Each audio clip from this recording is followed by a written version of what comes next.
నల్లని మబ్బుల మధ్యకు వెళ్ళి వెన్నెల ముగ్గులు వేసిందెవరో, కన్నుల కౌగిట కలలే కూర్చిందెవరో, రంగులు పొదిగిన వాసంతాన్ని రివ్వున రమ్మని పిలిచిందెవరో, గుప్పెడు గుండెకు చప్పుడు నేర్పిందెవరో, అచ్చ తెలుగు అక్షరాల మాలే అంతులేని ఇంత గొప్ప కేళి హోలీ, లక్ష లక్షణాల పాల వెళ్ళి కొలువు చూడ పిలుపు వచ్చేరారే మీరే, నింగికి నేలకు మధ్యన జరిగే వైభోగాన్ని చూతము రండి, సిరితో శ్రీహరి అడుగులు కూడా వేళ, ఈ కళ్యాణపు వైభోగానికి కొత్తగా పేరేం పెడదామండి, ముల్లోకాలకు కబురే పెట్టండర్రా.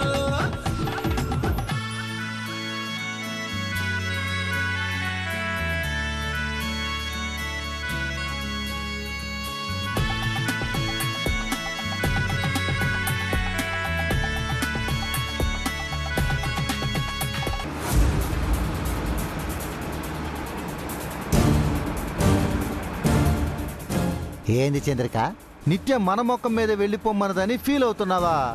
నేను ఆలోచిస్తుంది నిత్య గురించి కాదు, అభి గురించి. దివ్య ఇక్కడికి రావడానికి ముందే తనొచ్చి 2 రోజులు రెక్కీ చేసి చెల్లెల్ని కాపాడుకున్నాడు అంటే వాడు సామాన్యుడు కాదు.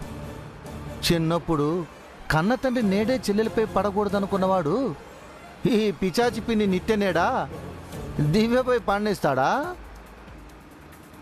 వాడుండగా నిత్య దివ్యనేమీ చేయలేదు. నిత్య సంగతి అటుంచో, నిత్య గురించి ఇంత తెలుసుకున్నవాడు నిత్యతో మనం టచ్లో ఉన్న సంగతి కూడా తెలుసుకొని ఉంటాడుగా. వాయమ్మో, ఇప్పుడు మనం ఇలా నిత్యను కలిసి వెళ్తున్న సంగతి కూడా వాడికి తెలిసిపోయి ఉంటుందిగా. ఎందుకని మంచిదే, మనము కొన్నాళ్ళు నిత్యను కలవద్దు చంద్రిక. వాడి టార్గెట్ నిత్య మాత్రమే, మనం కాదు. మరెందుకమ్మా అంతగా ఆలోచిస్తున్నావు? నాకెందుకో ఆ అభిగాడు దివ్య పక్కనే ఉన్నాడనిపిస్తోంది. ఏంది దివ్య పక్కన అంటే మన ఇంట్లోనా? ఈరోజు దివ్యకు స్పెషల్ సెక్యూరిటీగా 2 కుర్రాళ్ళొచ్చారు కదా. అవును, రంజిత్ అశోక్ స్పెషల్ కమాండోలు.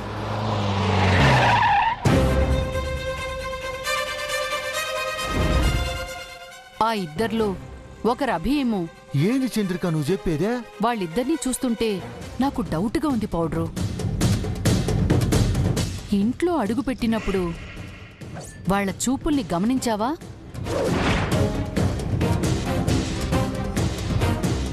అప్పుడు వాళ్ళు మాట్లాడిన మాటలు నీకర్థమయ్యాయా? కంటికి రెప్పలా కాదు బామ్మగారు, దివ్య మేం ప్రాణానికి నా ప్రాణం అడ్డేస్తాను. దివ్య రాగానే వాళ్ళలో ఎక్సైట్మెంట్ గమనించావా? అన్నయ్యే నా సైన్యం అని దివ్య అన్నప్పుడు వాళ్ళ చూపుల్లో ధైర్యం చూసావా?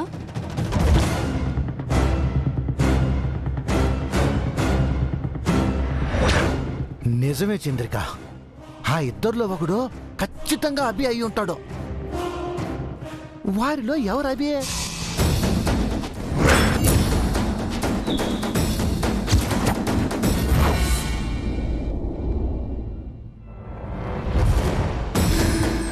అబ్బా, ఎవరు అభిను ఎలా తెలుసుకోవడం? ఇద్దరు ఒకేలా రియాక్ట్ అవుతున్నారే. వాళ్ళ డీటెయిల్స్ బ్యాక్గ్రౌండ్ తెలుసుకుంటే వాళ్లల్లో ఎవరు అభి అనేది తెలిసిపోతుంది. ఇంటికి వెళ్ళగానే అడిగేస్తాను. ఏంటి వాళ్ళని అడుగుతావా? మరెవరిని అడగాలి చంద్రిక? వాళ్ళని అడిగితే డౌట్ వస్తుంది. వాళ్ళకి తెలియకుండా వాళ్ళని అబ్జర్వ్ చేస్తూ ఎంక్వైరీ చేయాలి. ఒకవేళ వాళ్ళల్లో ఎవరు అభిను ఆ చారీగాడికి తెలిసేమో. ఆ చారీగాడేగా వాళ్ళని అపాయింట్మెంట్ చేసిందే. చారీగాడికి తెలిస్తే అభి ఎక్కడో ఉన్నాడని వేరే చోటుకి ఎందుకెళ్తాడు? కరెక్టే, వాడికి తెలియదు. వాడికే కాదు, ఎవ్వరికీ తెలీదు. డౌట్ వచ్చింది మనకే కాబట్టి ముందు మనమే అభి ఎవరనేది తెలుసుకోవాలి. ఇప్పటినుంచి వాళ్ళిద్దరినీ 1000 కళ్లతో గమనించాలి. కానీ మనకున్నది 4 కళ్ళే కదా చంద్రిక.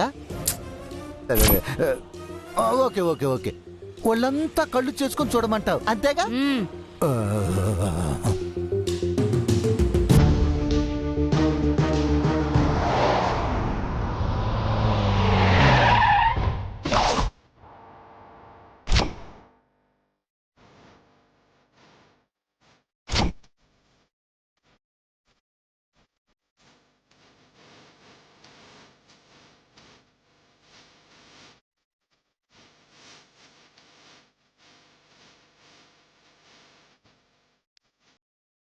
చారుకేసా? పర్లేదు సార్, నేను తీసుకొస్తాను. అర్థమైంది సార్.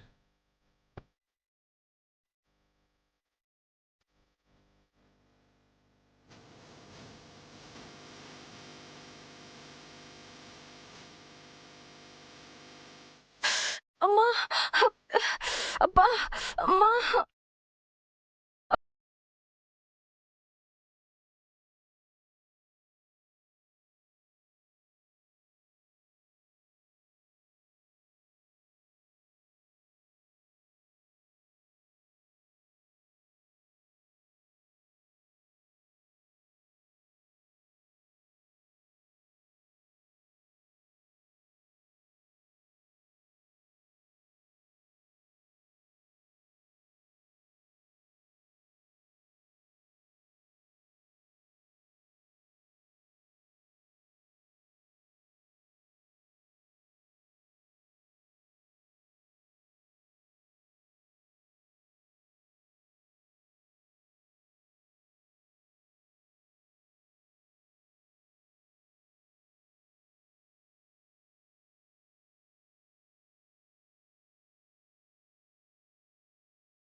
అంతే సార్.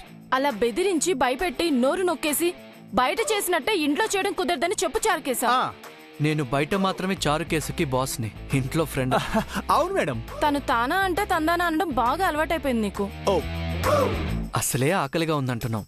డిస్కషన్ పెట్టి ఊరికి ఎనర్జీ ఎందుకు వేస్ట్ చేసుకుంటావు? వెళ్ళి హాల్లో వెయిట్ చేయి. 10 minutesలో వడ్డిస్తాను. రండి మేడం, పదండి.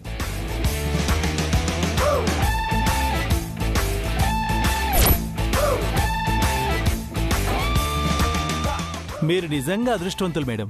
అలాంటి వ్యక్తి మీ అన్నయ్యగా దొరకటం మీరు ఏ జన్మలోనూ చేసుకున్న పుణ్యం. మళ్ళీ మీ బాస్ భజన మొదలు పెట్టావా? తనని పొగడకుండా ఉండలేవా? పొగడత కాదు మేడం, నిజం చెప్తున్నాను. పురుషులందు పుణ్యపురుషులు వేరయా అని చాణక్య గారు పురుషోత్తముడు.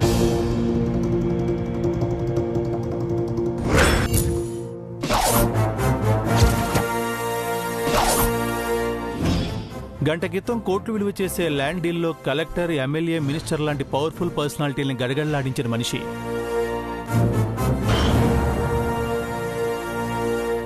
ల్యాండ్ మాఫియాకు చెమటలు పట్టించిన మనిషి. ఆ ల్యాండ్ను చేజిక్కించుకున్న మనిషి. గంట తర్వాత మార్కెట్లో ఓ సామాన్యుళ్ళ మీకోసం కూరగాయలు కొన్నారు. అది చూసి నాకెంతో ముచ్చటేసింది. అప్పుడు మీ అన్నయ్య గారిని ఆ ల్యాండ్ డీల్ మీకు సంతృప్తినిచ్చిందా లేక ఈ కూరగాయల డీల్ సంతృప్తినిచ్చిందా అని అడిగా. అప్పుడు ఆయన ఏమన్నారో తెలుసా మేడం? గెలుపు వైన్ లాంటిది, తాగిన కొద్దిసేపటికే మత్తు దిగిపోతుంది. కానీ నా చెల్లెలు అమృతం,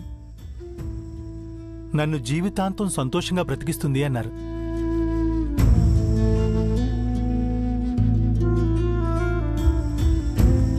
మీరాయన కట్టించిన ఇల్లు చూడలేదు, ప్యాలెస్ మేడం, స్వర్గం. ఆ ఇంట్లో ఈ ఇల్లంత కిచెన్ ఉంటుంది, ఇల్లంతా ఏసీయే. అలాంటిది ఇంత చిన్న ఇంటిలో ఒక్కపోత భరిస్తూ చెమటలు కక్కుతూ మీ మాటలు పడుతూ ఉంటున్నారు అంటే మీరంటే ఆయనకి ఎంత ప్రేమందో ఆలోచించండి. నాపై ఎంత ప్రేమన్నవాడు నా మాట వినొచ్చు కదా చారుకేశా. మీరే ఆయన మనసును అర్థం చేసుకోవచ్చు కదా, ఆ ఇంటికి రావచ్చు కదా. ఇది నాన్నగారి ఇల్లు, నా పుట్టిల్లు. నేను వేరే ఇంటికి వెళ్ళడం అంటూ జరిగితే అది మెట్టినింటికే. అంతేగాని అన్నయ్య గారు చెప్పింది వినను అంటారు. నా మాట తనే వినాలి. మీ మాట ఎలాగో ఆయన వినరు, మరి వినే వాళ్ళని తీసుకురావాలి. నా మాట విననివాడు వేరే ఎవరి మాట వింటాడు? భార్య మాట. ఏమంటున్నావు చారుకేశా? గొప్ప గొప్ప వాళ్ళంతా భార్యా విధేయులే మేడం. ఓ మంచి అమ్మాయిని చూసి అన్నయ్య గారికి ముడిపెట్టేయండి. అప్పుడు ఆవిడ ఈయనకి ముక్కుతాడు వేసి కొంగును గడేసుకుంటుంది. అప్పుడు ఆవిడ ఏం చెప్తే అన్నయ్య గారు అదే చేస్తారు. సరిపోయింది.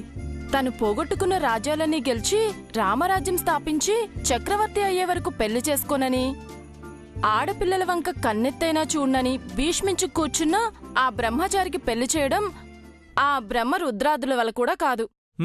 మీరు తలుచుకుంటే అవుతుంది మేడం. మీరెప్పుడు అన్నయ్య అని పిలుస్తారా అని ఎదురు చూస్తున్న మనిషి పెళ్లి చేసుకో అన్నయ్య అని మీరు ఒక్క మాట చెప్తే ఆ మాట మీ గొంతు దాటక ముందే మీ వదిన గారు ఈ గడపలో అడుగు పెట్టేస్తారు. నిజంగానా చారుకేశా? అన్నయ్య గారికి మీ మీదున్న ప్రేమ మీద ఒట్టేసి చెప్తున్నాను మేడం. మీరు అన్నయ్య గారిని పెళ్లి చేసుకోమని చెప్పండి. ఆ వచ్చే అమ్మాయి మీ అన్నయ్య గారిని మీరు కోరుకున్న విధంగా మార్చేస్తుంది. అలాంటి అమ్మాయి ఉంటుందా? చాణక్య గారి కోసం అలాంటి అమ్మాయి ఈ భూమి మీద ఉండే ఉంటుంది మేడం. మనకు దగ్గరలోనే ఉండుంటుంది.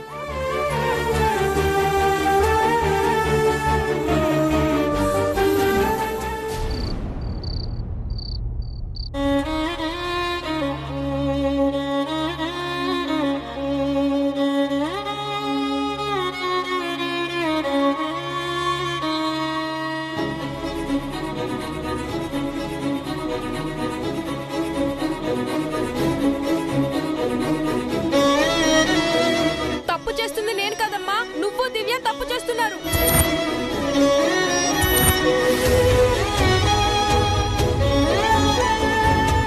ఇదంతా నాకు ఇష్టం లేదమ్మా. నీకిష్టమైతే చెప్పు, నేనే దూరంగా ఉంటాను.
ఆ ఇద్దర్లో అభి ఎవరంటావు? ఆ ముందొచ్చేవాడి ముక్కు అచ్చం జైలాగే ఉంది.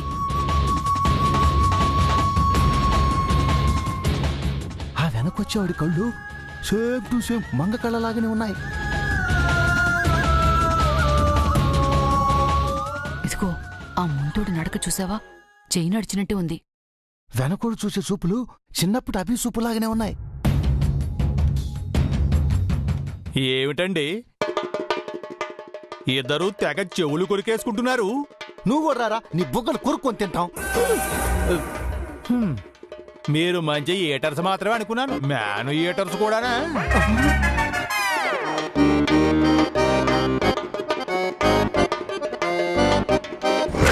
1 minute మేడం, ఉండండి. ఈ పనులు కూడా మీరే చేస్తారా? దివ్యకి నేను వడ్డిస్తాను, మీరుండండి అయ్యా.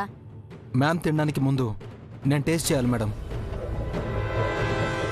దివ్య తినబోయేదే ముందు తనే తింటున్నాడంటే ఖచ్చితంగా వాడే అభి అయి ఉంటాడు. వంట చేసింది కల్పన మేడం బాబు. ఆవిడ దివ్యముకు నాయనమ్మ. సారీ సార్, దివ్య మ్యామ్ నీడను కూడా మేము చెక్ చేయాలి. దాని నీడను కూడా వదలనంటున్నాడంటే వీడే అభి ఉంటాడు. ఇద్దరికిద్దరూ సరిపోయారయ్యా. మంచివాళ్లే దొరికారు మాకు. కానివ్వండి.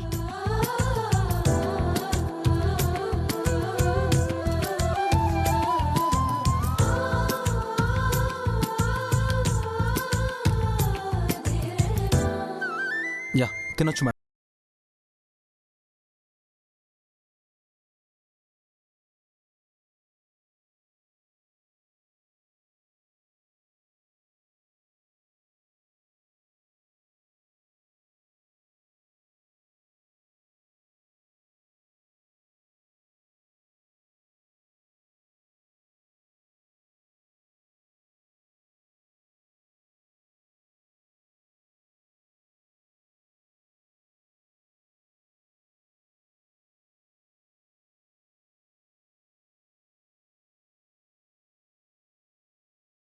ఉంటాడేమో.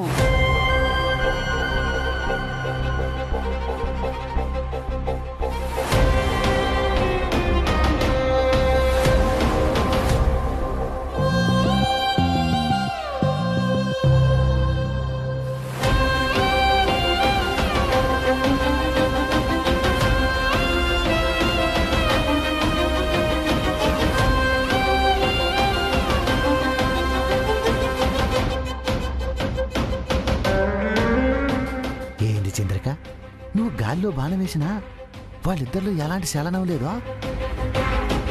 అభిగాడు అంత తొందరగా బయటపడతాడా? అపరమేధావి వాడు. మరే చెల్లిని కాపాడుకోవటానికి అంత పెద్ద స్కెచ్ చేసినాడు. నువ్వు చెప్పిన చిన్న డైలాగ్కి సరెండర్ అవుతాడా? నోటికొచ్చింది వాగకుండా భోజనం చెయ్యండి. ఇప్పుడు మేమేమన్నామమ్మా అంత కోపంగా ఉన్నావు? మరి లేకపోతే ఏంటదినా? అభి ఇంటికొస్తే మనతో చెప్పకుండా ఉంటాడా? చెప్పుకోలేని స్థితిలో ఉన్నాడేమో, ఎవరికి తెలుసు చెల్లెమ్మా.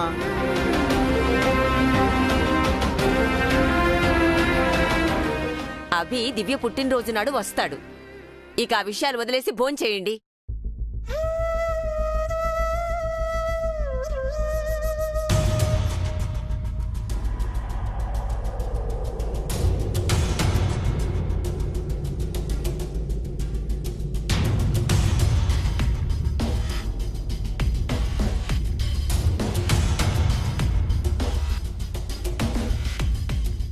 ఎరా చారి, నువ్వు కూడా మాతో పాటు తినొచ్చుగా?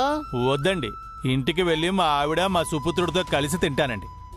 అయితే ఇంటికి వెళ్ళేటప్పుడు 4 కూరలు పట్టుకెళ్ళు. అయ్యో తప్పకుండా, మీరు తినగా మిగిలితే అలాగే తీసుకువెళ్తాను. అంటే ఏంట్రా నీ ఉద్దేశం? మేమేమి మిగల్చకుండా తినే బకాసులా? మీరు నిజాలు భలే ఒప్పుకుంటారు ప్రసాద్ గారు. అబ్బబ్బబ్బా, ఆపండి. దివ్య, చారి నీకేదో చెప్పాలనుకుంటున్నాడు. చెప్పండి అంకుల్. మీరు చెప్పండి మేడం. ఏంటి నాన్నమ్మా? అది నువ్వే చెప్పు చారి. ఏం లేదమ్మా, నువ్వు తిరిగొచ్చేసావు కదా, ఇక మీ నాన్న స్థానంలో ఉండి మన ఇండస్ట్రీస్ అన్ని చూసుకోవాలి. ఆడపిల్ల తనకేం తెలుసని అంత పెద్ద ఆఫీస్ చూసుకుంటుందమ్మమ్మా? తను అమెరికాలో చదువుకొని వచ్చింది, ఆ మాత్రం మేనేజ్ చేయగలదు. చదువు వేరు, సమర్థత వేరు చెల్లెమ్మా. అంటే దివ్యమ్మ సమర్థురాలు కాదు అంటున్నారా? పెళ్లి చేసి అత్తారింటికి పంపించాల్సిన అమ్మాయికి ఆఫీస్ విషయాలు అవసరమా అంటున్నాను. నేనిప్పుడే పెళ్లి చేసుకోను.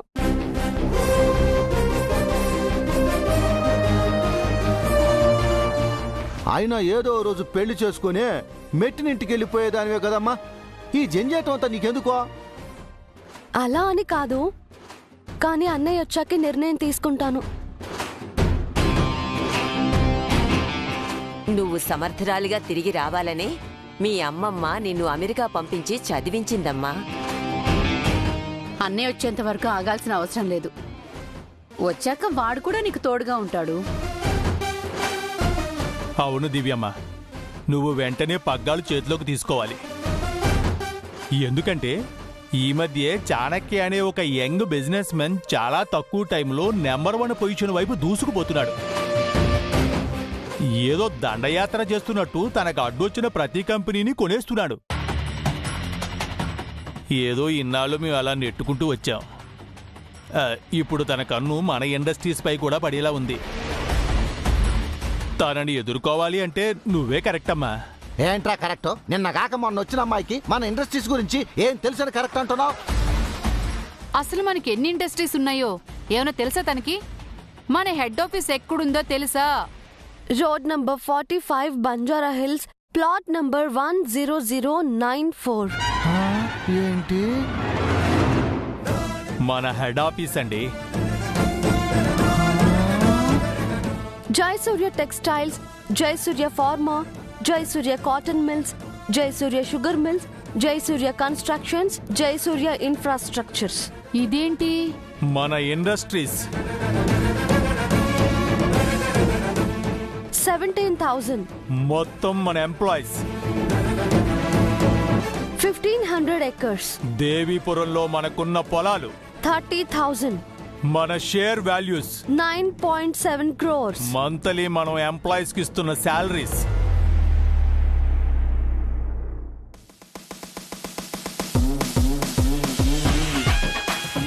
ఇవి చాలా ఇంకా కావాలా?